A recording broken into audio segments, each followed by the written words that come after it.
Olá, queridos amigos do canal Com Alma em Mente. Então, como eu me propus a fazer, eu demorei para engatar isso, meu coração gritou muitas vezes, mas a gente sempre acha que tem outras coisas para fazer, ou minimiza aquilo que realmente é importante. Então, estou vindo aqui falar com vocês sobre dependência química e seus desdobramentos na família. Eu falei bastante para vocês no outro vídeo, a importância da família nesse processo. Agora aqui nesse vídeo, eu quero falar com vocês sobre os grupos de apoio. Entender um grupo de apoio é uma forma de quebrar tabu, de sair do preconceito, né? Porque as pessoas falam, eu vou lá no grupo de apoio, que de forma arrogante a gente pensa que, não preciso disso, né? Ou porque você acredita que só a espiritualidade vai te ajudar, ou porque você acha que, nossa, eu sou fraco por estar num grupo de apoio. Ao contrário. A nossa força está na nossa vulnerabilidade. Uma vez que a gente entende que precisa de ajuda e consegue buscar ajuda, as coisas começam a mudar. É um processo, não é? Você não vai entrar na porta do grupo de apoio e vai te dar uma cartinha, uma receita, tudo escritinho, olha, faz isso aqui que dá tudo certo. Mesmo porque somos seres humanos extremamente diversos e não existe uma receita. Porém, existe um compartilhamento ali, o que a gente chama de partilha. Partilha é trocar experiências. Então, eu vou partilhar com vocês como foi minha semana, como foi o meu dia. Quem sou eu? Sou Flávia Dambrauskas, eu sou hoje escritora, escrevi o livro A Vida por um Fio, que fala exatamente dessa jornada de crescimento profissional e do meu desenvolvimento como mãe mentora, treinadora dos meus filhos, com grandes desafios, para a gente superar a dependência química. E a dependência química, eu já contei em outro vídeo, volta lá e assiste falando sobre a família, falando da minha família, do que aconteceu no meio do caminho. E hoje eu vou trazer para vocês por que foi tão importante para o grupo de apoio. Porque as coisas não tinham nome, tá? Primeiro ponto. Esses dias alguém me perguntou por que que você estuda tanto? E eu tô lendo um livro que tá me ajudando a nomear coisas que eu já vivia, só que eu não sabia o nome. E elas tinham um nome. Olha que coisa, né? Elas têm um lugar, elas são um aprendizado. E aí eu entendi que esse foi o aprendizado. E não é um livro do Amor Exigente, nada disso. É um livro de um outro escritor, um coach, enfim. Eu tive num treinamento, passei a olhar para isso, né, para as coisas que são importantes para mim. Então a gente às vezes tem valores que a gente considera, ó, isso aqui é o mais importante para mim. E quando você, no dia a dia, na prática, você percebe que não é aquilo mais importante para você, que é a outra coisa. Sei lá, para mim o mais importante eu achava que era só fazer minha faculdade de medicina. Não, a faculdade de medicina é importante. O mais importante para mim, o valor inegociável para mim é minha família. Porque eu nunca abri mão da minha família para fazer outras coisas. E não abrir mão não é um sacrifício. É não abrir mão porque é um valor para mim. É um valor para mim estar perto, é um valor para mim dividir isso com as pessoas, tá? Então, nós temos a nossa visão e o nosso repertório. Então, a visão é o que a gente acredita, uma opinião qualquer, sem nenhum embasamento. E o repertório é o que a gente, porque é o repertório que a gente tem. Então, as informações que a gente recebeu até ali. Quando você vai para terapia, grupo de apoio, constelação familiar, hipnose, qualquer ferramenta que você vai usar, ela vai te trazer esse ponto de reflexão, para que você olhe, nomeie e fala, poxa, o que eu estava vivendo era isso. E aí uma outra forma de olhar com o repertório ampliado. Bom, fui parar lá no grupo de apoio e o primeiro dia, como eu disse, eu fiquei pensando o que eu vim fazer aqui. E decidi persistir porque era o que se falava lá, ó, persiste, vem, volta, volta. E eu voltei. E eu voltei intensamente, eu e minha filha. Nós voltamos vários dias na semana, exatamente para buscar esse cada vez melhor. Então, tem uma pergunta que se faz no grupo, na abertura do grupo de apoio, que é: como vai você? E a gente responde: cada vez melhor. E que dia é hoje? O primeiro dia da minha nova vida. Ué, para que a gente repete isso? Com o tempo, você vai entendendo o seguinte: nem sempre você está no seu melhor dia. Mas a proposta de que esse é o primeiro dia da minha nova vida, é essa nova oportunidade. Tá, tudo que aconteceu ontem eu não tenho como mudar. Mas daqui pra frente, eu vou escrever uma nova história. E era a forma como eu encarava essas reuniões. E cada vez melhor, nem sempre a gente estava cada vez melhor. Cada vez melhor, você. dá um passo pequeno. Não precisa ser um passo gigante ou um grande feito. Às vezes o que precisa é um pequeno passo para que você caminhe em direção à solução do seu problema.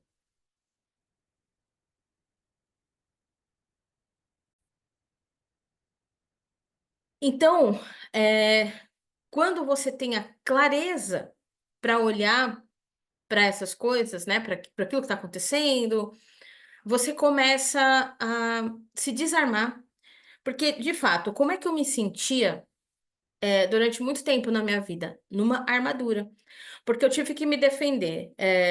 Porque família julga, né? Muitas vezes a família que, às vezes até quem está passando pelo problema, ao invés de olhar, porque se ela olhar, ela também vai ter que buscar uma solução. Olha só como isso é complexo, né? Quando eu falo assim, tá, eu preciso de ajuda, eu tô dizendo assim, o que eu fiz não estava bom. E não que não estava bom, porque eu sou uma péssima mãe ou porque eu sou uma péssima pessoa. Não estava bom porque eu podia fazer diferente se eu tiver novas informações. Por isso que eu continuo lendo e estudando. Então, e lendo e estudando, aí entram coisas que você precisa ler e estudar para estar cada vez melhor.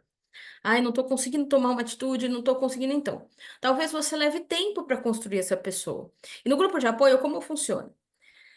Os primeiros princípios básicos, eles têm como tarefa, né, ou como exercício, fortalecer o indivíduo para que, através desse fortalecimento, na segunda etapa dos princípios, ele consiga tomar atitudes. Aí, quando a gente fala assim, nossa, tomar atitudes, e aí a pessoa que tá lá, que tava com vergonha de ir, eu vou ter que fazer alguma coisa, eu não sei o quê, eu não tenho coragem, eu já fiz de tudo. Essa frase, eu já fiz de tudo, ela é muito vaga, muito vaga. Aí eu vou te perguntar, você já fez hipnose? Você já fez terapia? Não mandar o seu ente querido para terapia. Você já fez terapia? Você já procurou constelação familiar, outros tipos de ferramenta? Se você falar para mim, já te fiz só três perguntas. Se você tá me falando que não, então é hora de rever. Porque a gente costuma dizer, eu já fiz de tudo, tudo o que eu queria fazer. Criança faz o que quer, adulto faz o que precisa ser feito. E de repente nós estamos sendo infantis na nossa postura diante de um problema tão grave como a dependência química. Você percebe como todos estão doentes? Eu falo por mim também. Porque eu achava, por conta de ter uma profissão, de, né, eu tava, eu era melhor, vai, vamos dizer assim, porque eu não usava drogas, porque eu não fumo, não bebo, coisa e tal. Mas e os meus comportamentos que são uma droga? Às vezes eu tenho comportamentos que são uma droga. Julgando a pessoa, ou ao invés de propor diálogos, propor embates. E aí a gente começa um exercício. Porque quando você propõe embate, você cria um monte de conflito, e aí esse conflito, ele é como jogar uma pedrinha na água, ele vai reverberando. Reverberou na minha filha. Ela teve depressão, enfrentou todos os desafios, e aí a gente foi atrás de terapia. Um exemplo bem forte, assim, para mim, são os meus filhos. O meu filho mais velho, que tem a questão da dependência química, a gente oferece ajuda e ele não quer ajuda, porque para ele está confortável. E não é julgando, porque assim, a dor que ele sente é apagada com a dependência química. Só que isso atrapalha a nossa vida. Então vai chegar um momento que a gente vai precisar fazer um desligamento emocional. Às vezes, falar para as pessoas sobre esse desligamento emocional, a pessoa vai falar: ai meu Deus do céu, meu filho, como que eu vou.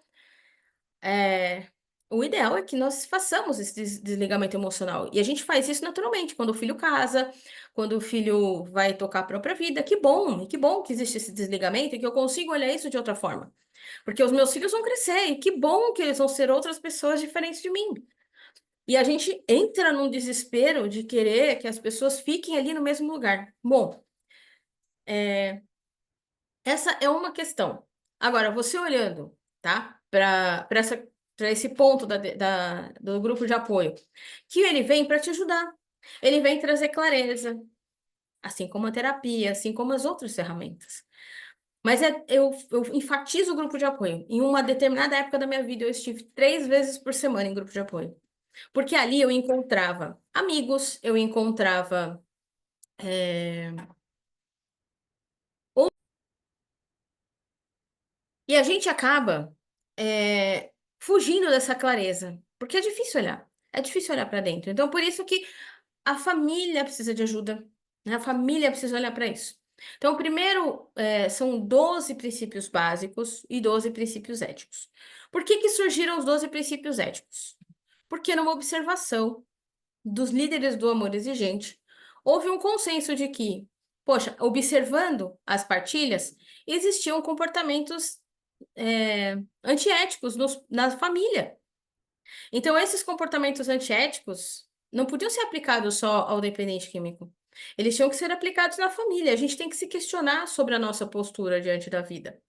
E isso é algo real, tá? Eu sei que assistindo esse vídeo, você vai ficar se questionando, vão surgir milhões de caraminholas na sua cabeça, provavelmente. Mas é importante que você comece a pensar sobre isso. O caminho de volta, ele é um caminho de volta para todos.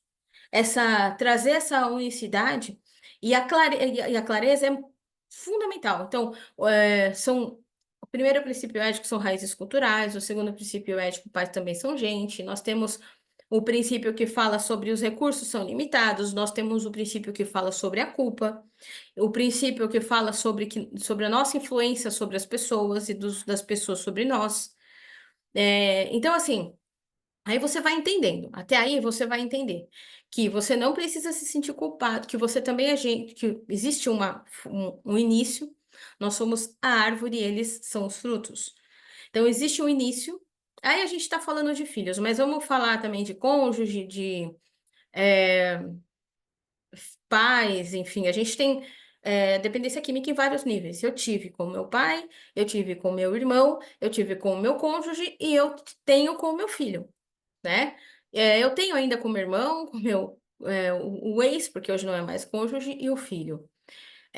Eu convivo, e aí você precisa criar mecanismos de convivência e de diálogo, às vezes para levar à realidade e às vezes para acolher em alguns momentos. Mas acolher não é passar a mão na cabeça, não é aceitar tudo que está sendo feito.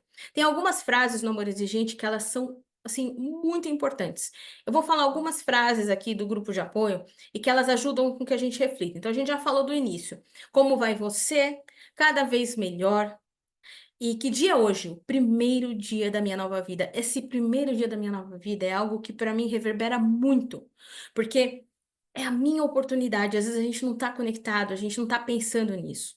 E é preciso acordar para isso, porque é o primeiro dia da minha nova vida. O ontem, o passado, ele já existiu e ele não tem como ser mudado. O futuro, ele não existe e é algo que a gente não consegue nem vislumbrar, porque a gente está num momento de tristeza e a gente não consegue construir essa visão de futuro. Mas o hoje é um dia muito importante para a gente mudar tudo na nossa vida. Então, hoje é o primeiro dia da minha nova vida. Olha só como o grupo de apoio começa a trabalhar isso para que você esteja cada vez melhor. A gente coloca os 4 pilares do grupo de apoio. Então, 12 princípios básicos, 12 princípios éticos, espiritualidade pluralista e responsabilidade social. Responsabilidade social é aqui, esses vídeos que eu tô fazendo pro YouTube e que hoje eu acordei e falei, cara, eu vou fazer os vídeos e vou colocar todos no ar. Se vocês olharem, vocês vão ter vários vídeos do dia de hoje, exatamente por quê? Porque durante muito tempo eu fui chamada para isso. Por isso que eu tô passando por todas essas coisas ao longo da minha vida. Então eu tô aqui para dividir com vocês.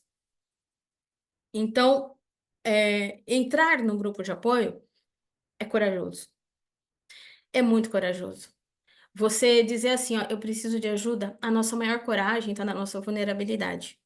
A Brené Brown fala muito sobre isso, né? A vulnerabilidade nos torna mais fortes. Eu vou trazer aqui alguns trechos da Brené Brown nos próximos vídeos. Eu tenho muita coisa para dividir com vocês, muita, muita, muita, muita. Tanto de espiritualidade, tanto de coisas que eu fui enfrentando na minha vida. Enfim. Mas o grupo de apoio me trouxe essa base, tá? Essa base que eu não tinha antes. Então, por isso que eu fiquei muito triste. Muito triste porque eu não sabia o que fazer com aquilo. Eu tinha espiritualidade. Eu sempre fui muito religiosa, né? Dentro do budismo, eu sempre gostei muito de ler, de estudar, enfim. Mas a espiritualidade é um dos pilares, um dos tripés, um dos pés da mesa, né? São quatro, se a mesa tem quatro pés, ela é uma mesa estável.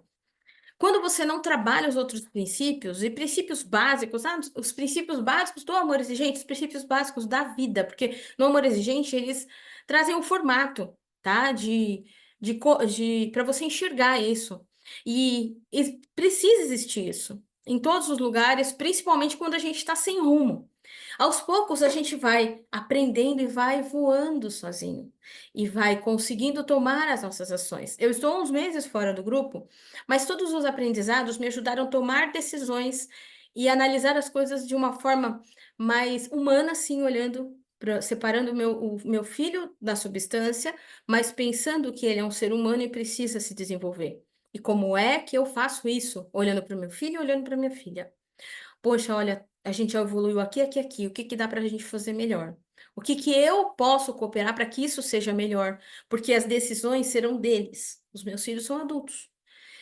Filhos menores, a gente tem literaturas do amor exigente que falam exatamente de coisas que aconteçam antes que chegue nesse ponto. Bom, olha só como o grupo de apoio traz informação. E essa informação, ela aumenta seu repertório. Quando você aumenta seu repertório, você começa a acalmar seu coração, gerencia suas emoções. E gerenciar, eu vou usar essa palavra gerenciar, mas a gente aprende a olhar para as nossas emoções. Eu assisti só o primeiro divertidamente, eu não assisti o segundo, mas eu vi muitos insights. Aquilo, quando a gente fala das nossas emoções, você vê as nossas emoções trabalhando, elas trabalham todas juntas.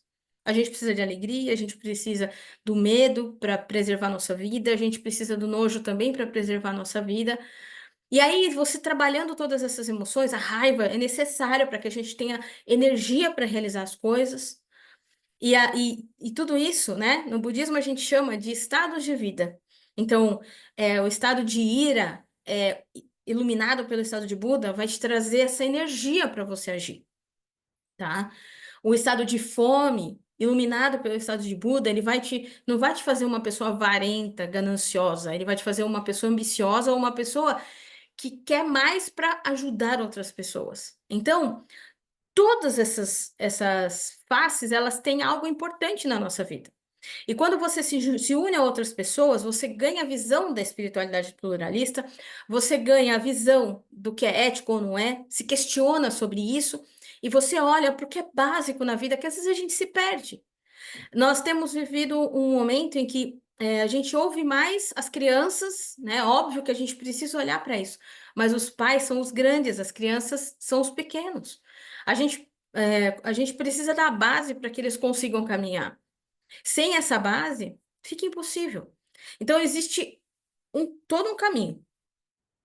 E estar dentro de um lugar onde existam outras pessoas, nem sempre todo mundo que está lá vai falar as melhores coisas, mas você precisa aprender a filtrar. Tem uma frase no Amor Gente que fala assim: eu te amo, mas eu não aceito o que você está fazendo. Eu não aceito esse seu comportamento.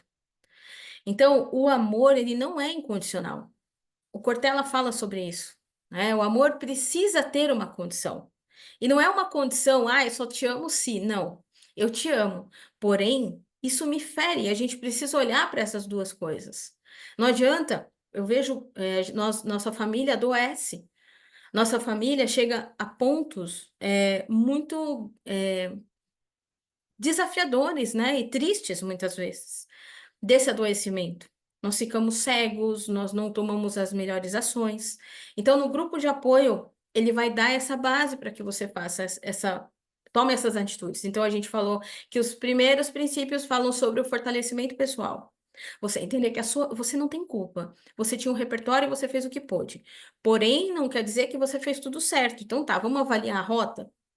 Eu até criei uma metodologia focada nisso para dar mentoria para as pessoas e ajudá-las nesse caminho, que é a mentoria radar. O que é um radar? Um radar ele detecta a velocidade, ele detecta um corpo estranho, né? O radar ele tem o radar ele te dá uma informação para que você possa tomar uma ação, né? Tá vindo um míssil numa guerra, né? Tá vindo um míssil. O que que você tem que fazer? Ativar uma arma para destruir esse míssil à distância, para que não aconteça uma tragédia, né?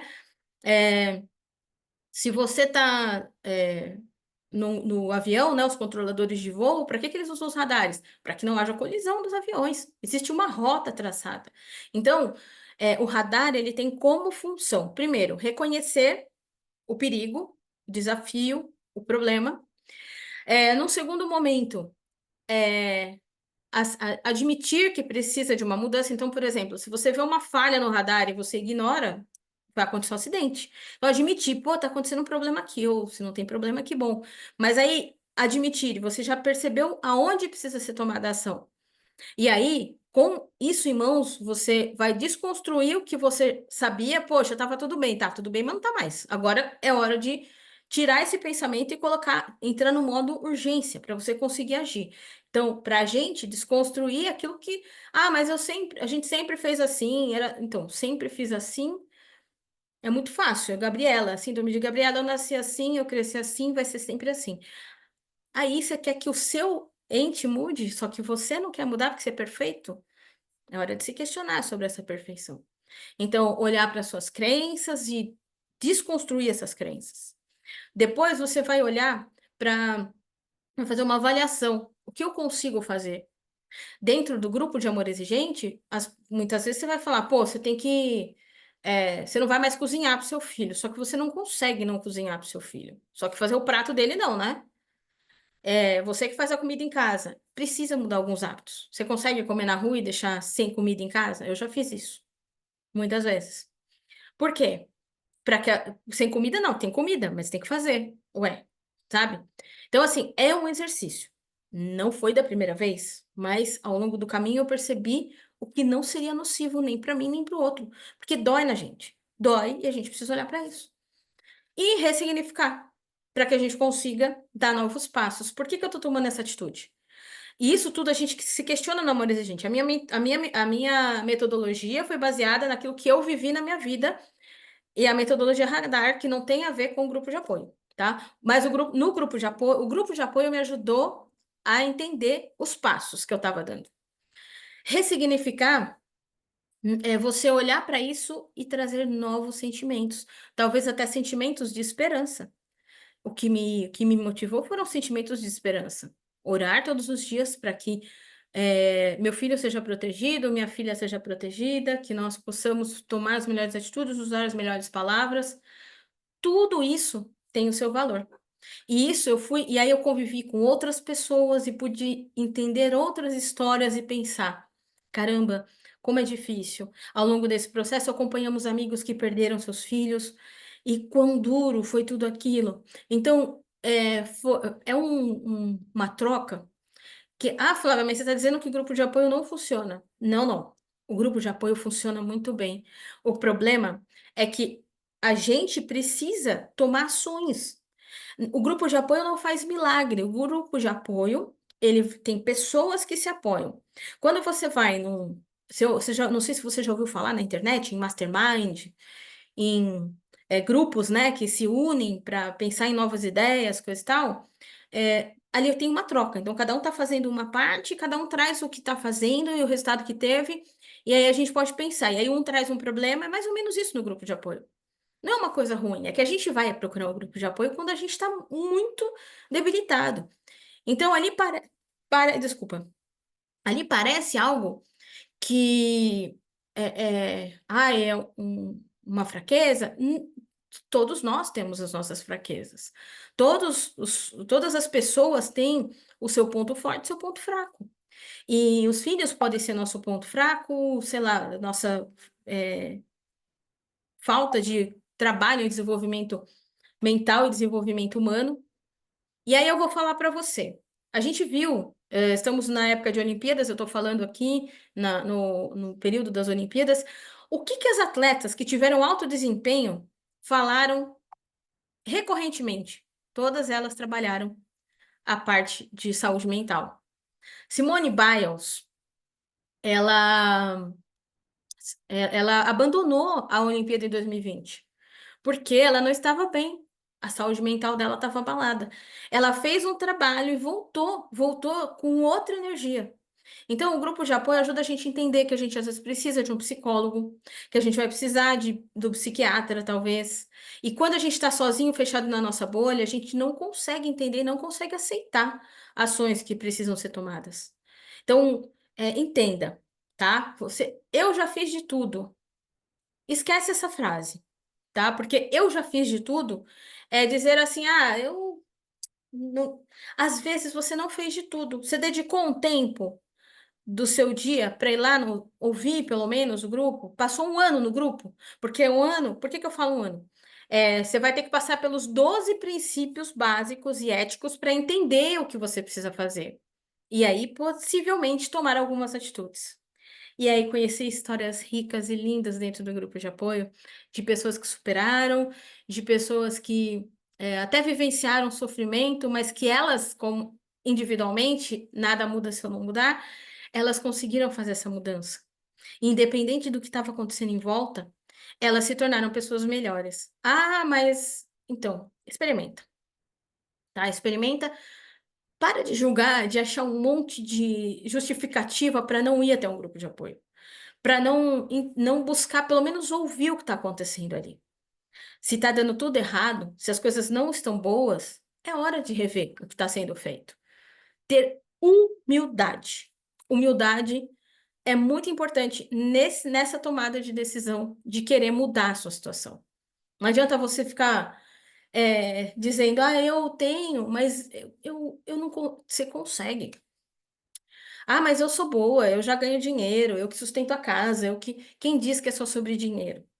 Você sabia que existem 7 tipos de riqueza? E eu vou fazer um vídeo sobre isso, não é nesse vídeo que eu vou falar.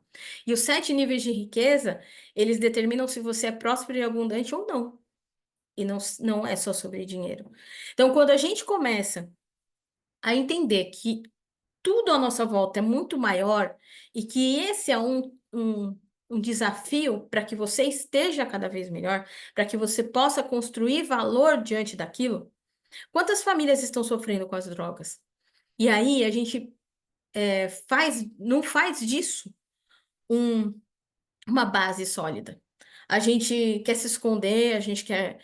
E se de repente você falando, você ajudar a mudar toda essa situação, todo esse quadro. Se só falta você, né? Você recebeu uma missão em algum momento da sua vida, ou lá quando você decidiu voltar, você falou, tá bom, eu topo isso aí. E hoje você não tá trabalhando tudo isso. Então aí a vida te lança desafios. Entenda isso como uma grande oportunidade. Tenta ver isso como uma grande oportunidade. Busque ajuda, busque seu grupo de apoio e olhe para isso como uma grande oportunidade. Foi assim que eu passo a passo, consegui entender melhor dentro da minha espiritualidade, depois entendendo melhor onde estavam princípios básicos e éticos, aonde eu precisava melhorar, onde eu tinha que ajustar umas coisas, outras que eu estava fazendo. E eu vou deixar uma história aqui para vocês, né? Uma história minha mesmo, dessa questão, né? De mudança de olhar para as coisas. Em 2019, nós passamos, acho que pelo momento mais crítico da nossa jornada como família, né?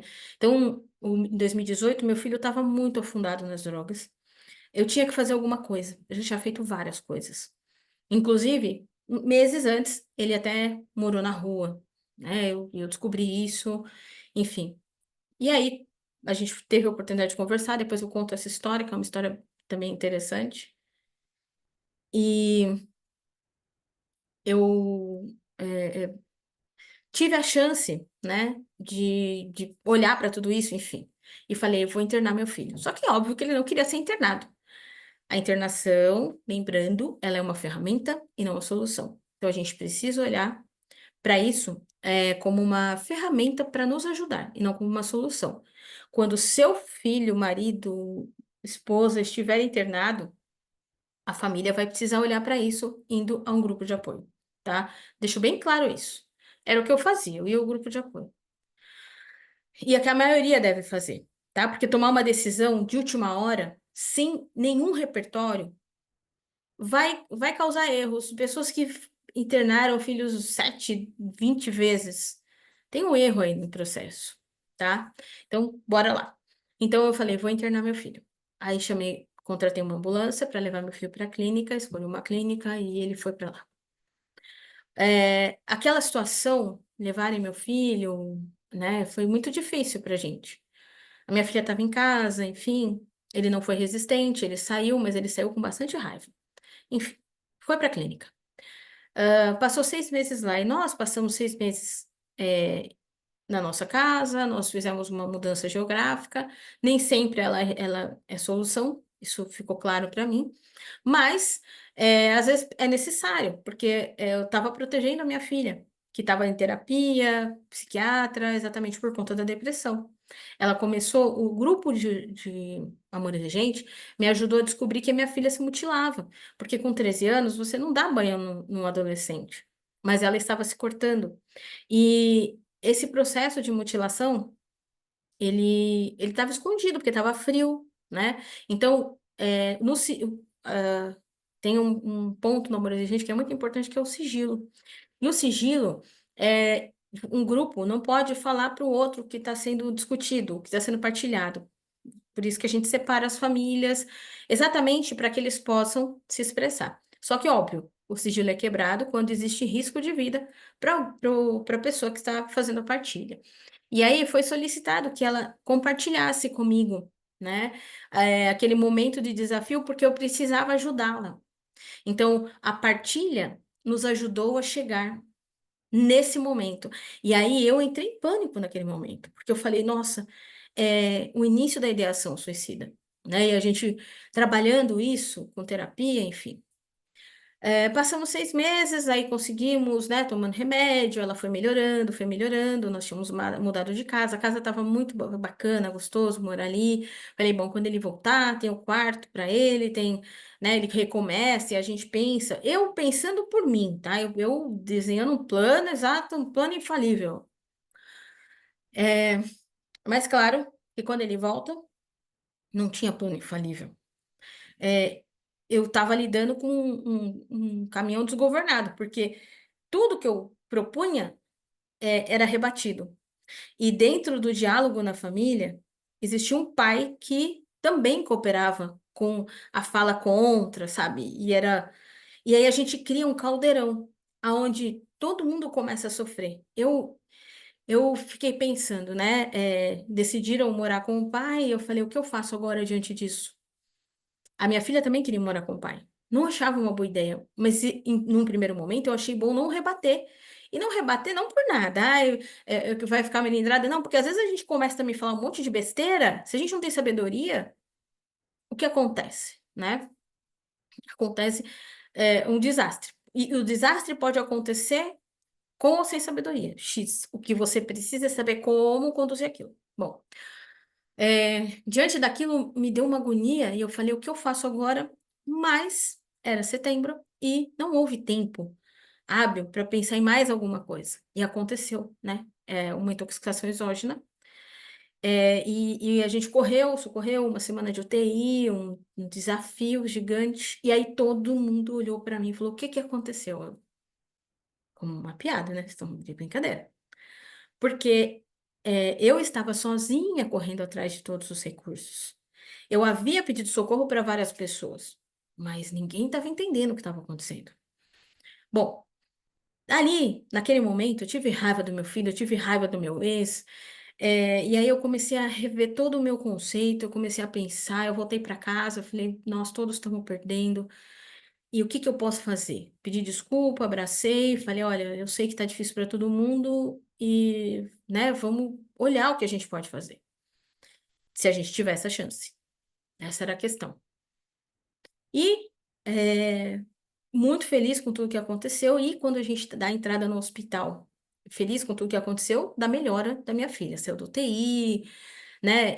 Assim, eu fui apoiada por muitos amigos, sofri muito, chorei muito, foi bem difícil, muito difícil. Mas foi muita oração, foram muitas pessoas orando de outros credos, enfim. Mas na minha religião, em casa, foi um período de muita oração. Vocês estão vendo aqui atrás meu oratório, de muita oração, de muito daimoku, para que a gente conseguisse ter essa nova chance, sei lá, o que eu. E também não sabia o que eu ia fazer. Enfim. Com o apoio do grupo, as pessoas que me visitavam, que não me deixaram sozinha, que me deram força, o pessoal do budismo, as pessoas amigos de outras religiões que vieram me abraçar. Bom, a gente saiu dessa tempestade e com uma outra oportunidade. E não que as coisas tenham mudado completamente, mas a minha visão sempre foi de buscar o melhor resultado. No final de tudo, a assistente social acompanhando tudo, me perguntando várias coisas da nossa trajetória. As pessoas perguntam tudo.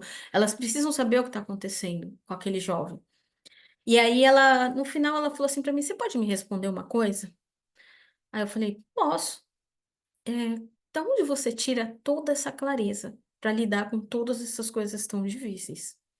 Alienação parental, a depressão, as drogas, né? A agressividade das pessoas, enfim." Aí eu falei: "Olha, é a minha espiritualidade. Eu aprendi muito, acredito que seja muito disso, e a disposição com que eu me coloco para olhar e aprender com cada situação. Então, o grupo de apoio me ajudou, a espiritualidade me ajudou. Construir essa pessoa que eu sou hoje, essa pessoa que eu fui, foi um caminho desafiador. Eu tive que superar as questões da minha infância, da minha adolescência, as agressões do meu pai na minha mãe, o alcoolismo do meu pai. E querendo ou não, eu, eu fui me blindando. Só que durante muito tempo, eu tenho clareza que eu estava, de armadura. Hoje, eu não quero armadura em nenhum tipo de arma. Eu atuo com o meu coração. E foi o meu coração que me tirou de todos esses lugares. E chegar a essa conclusão, não tem só uma ferramenta, foi a utilização de várias ferramentas que me fizeram chegar a essa conclusão. Então, eu convido você que está aí passando por essa tempestade gigante, deixa nos comentários, manda esse vídeo para mais pessoas que estejam precisando ouvir isso que eu estou falando para vocês, que isso seja a nossa responsabilidade social e que a gente consiga atingir o maior número de pessoas possível. Os desafios podem durar muito tempo, mas o caminho que a gente encontrou para ir vencendo cada etapa desse desafio é que importa. Porque o importante não é você ser só vitorioso, como é importante a gente pensar que o estado de Buda não é algo que vai ficar para sempre. Ah, eu atingi iluminação, vou ficar só aqui, ó. Não.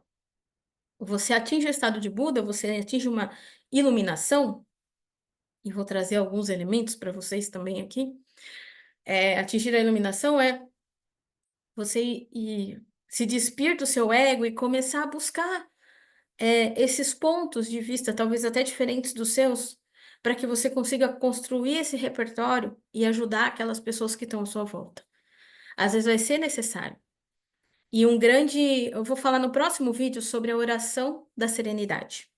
Como foi para mim é, desconstruir dentro de mim crenças limitantes que me faziam sentir incomodada com a oração da serenidade. E porque foi tão importante entender essa oração e essa conexão como se fosse um mantra. E que a gente está falando de espiritualidade pluralista. E vou explicar para vocês o que o Padre Haroldo, por que o Padre Haroldo decidiu é, tornar o Amor Exigente um grupo com a espiritualidade pluralista. Ele, que era um padre jesuíta. Então, é, assistam o próximo vídeo, que vai ter ainda mais informação relevante para que vocês consigam iniciar a construção desse repertório. Mas lembrando, busquem ajuda, busquem um grupo de apoio aonde vocês estiverem, tá bom? Um grande beijo e eu espero você no próximo vídeo com muita satisfação. Eu estou muito feliz de poder conversar aqui com vocês nesse canal com Alma e Mente. Esse acho que era o meu grande chamado da alma. E é difícil a gente entender muitas vezes essa comunicação tão sutil do universo. Beijo.